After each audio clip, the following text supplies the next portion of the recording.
Hi everyone, today I wanted to show you how to create very easily a texture, and I'm gonna be working with my grid journaling, so stay tuned.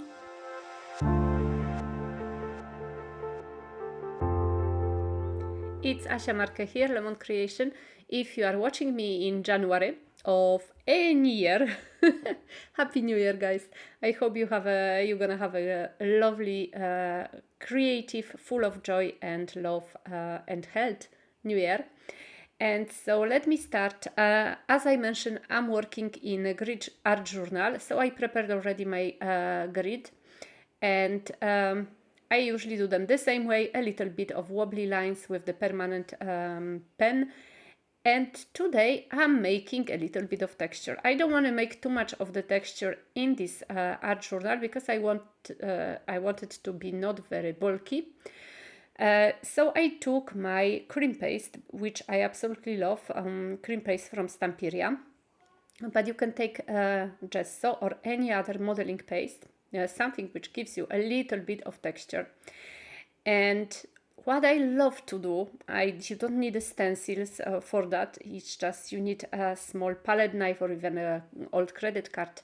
You just add a texture in a way that in every single box here, I'm trying to make different moves or movements with my palette knife.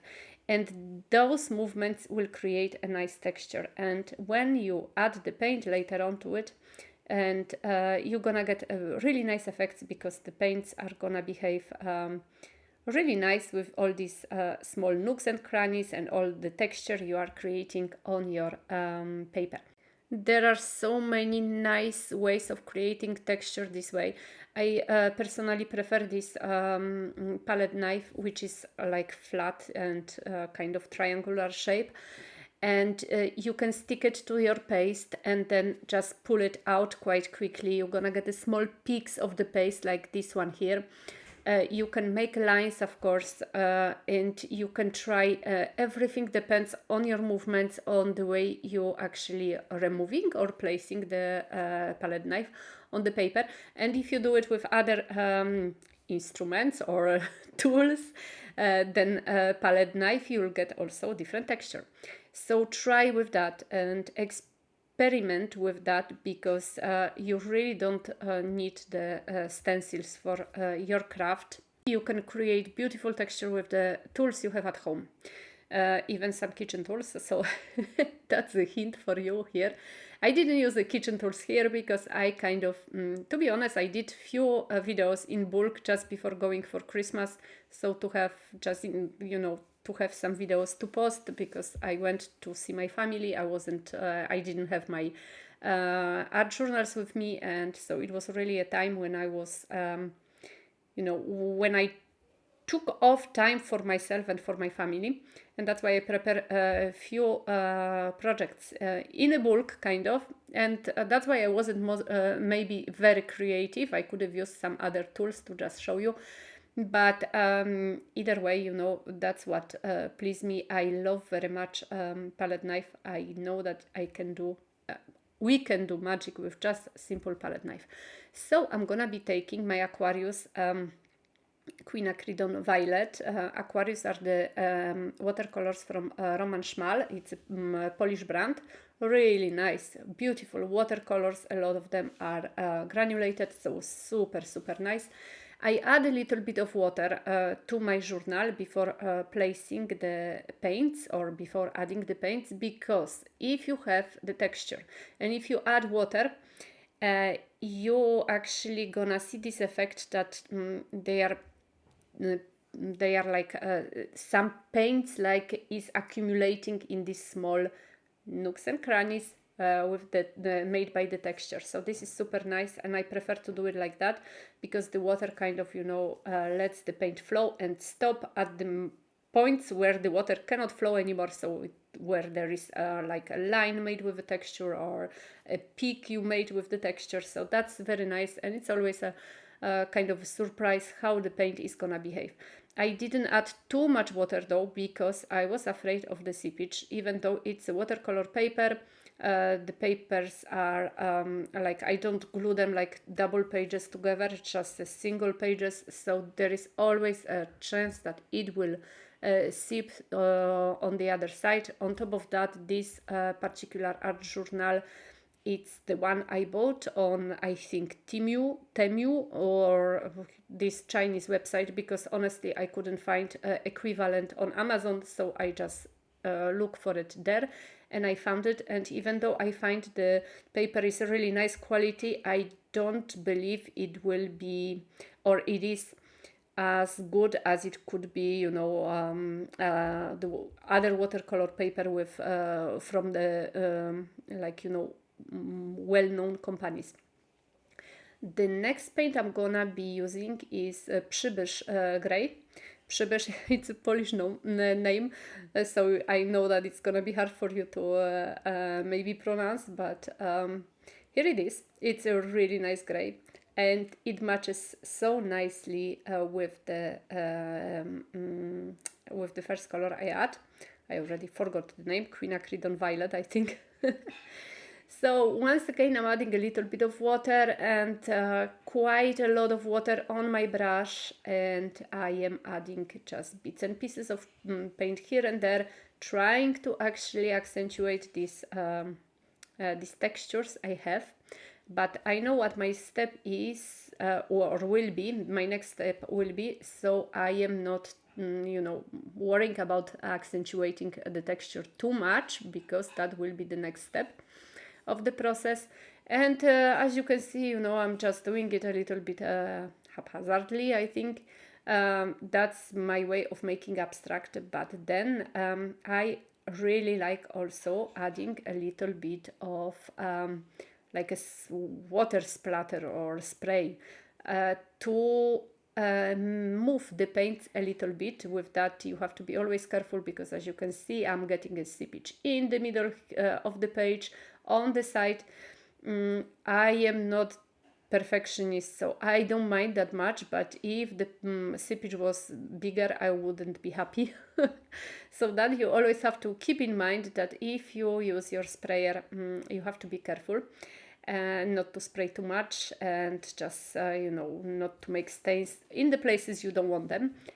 And for that also, I'm using my mini mister from Tim Holtz, which is by far the best sprayer ever, because it really sprays in a very, very small surface, so it's more like, you know, more easier to manage. And so that's the next step. For this one, I'm using my Stabilo Woody. So it's a huge crayon, but I actually didn't get to buy Stabilo all crayons, which are just like, you know, black pencils, water soluble. And I really need them, so I I actually ordered them from Amazon, and I'm waiting when they arrive. But because I didn't have them, I used this one, which is super cool. The only problem I have with this one is that the lead is huge because it's a woody, so it was harder maybe for me to work with it. At the same time, I'm not sure if the small lead would be better. I'm not sure. And what I'm trying to do here, I don't know if you've noticed, I'm trying to just touch the paper very slightly with the crayon, and not even the paper. I'm trying to actually touch the texture, you know, all these lines and whatever I made with the texture, all these surfaces which are, you know, sticking out of the paper, and just add there a little bit of color. And in some of these grids you can see it better than the others, but yes, because I am doing that with the crayon, all the resin parts of the, or rosin, I'm sorry, not sure here, but all these parts which sticks out, they are actually getting colored by black. So I made you a little bit of the close-ups here, so you can see a little bit better, I hope. And so that's why this is so cool to actually do it with the crayon. And I decided to leave it like that. What you could do.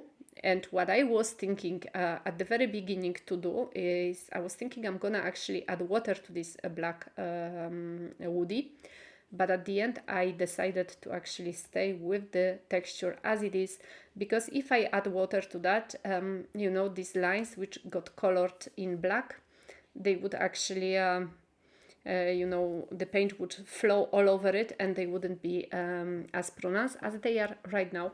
And I think also it's a nice effect with the black, and I just left it like that. So I could have actually used any other crayon, black crayon. It could have been a charcoal crayon.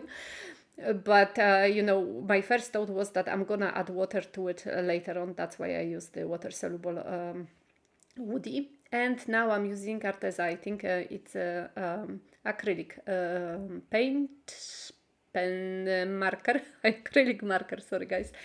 And with this acrylic marker I am adding a little bit of bits and pieces to the page, once again to kind of accentuate my texture. So in this, for example, in this square, when I had really like a lot of lines, which I made with the cream paste, I was doing the lines also, and in other I used some dots. I put some dots and lines and things like that, and very often I finish one grid and I come back to the one which I finished before, or I'm jumping from grid to grid because you know, sometimes I'm not happy with what I've done, so I fix it, or I feel like I will add more lines, and so it is a little bit messy, but that is my way of doing abstract painting, and that is what I like. And I do really like also dots, as you can see. Dots and splatters, I really love the circular shapes, so there is a lot of dots in my abstracts, but that's me. So everybody has their own style, and this is me. And so as you can see, I'm jumping from one square to the other, trying to add a little bit of color and the texture and more interest.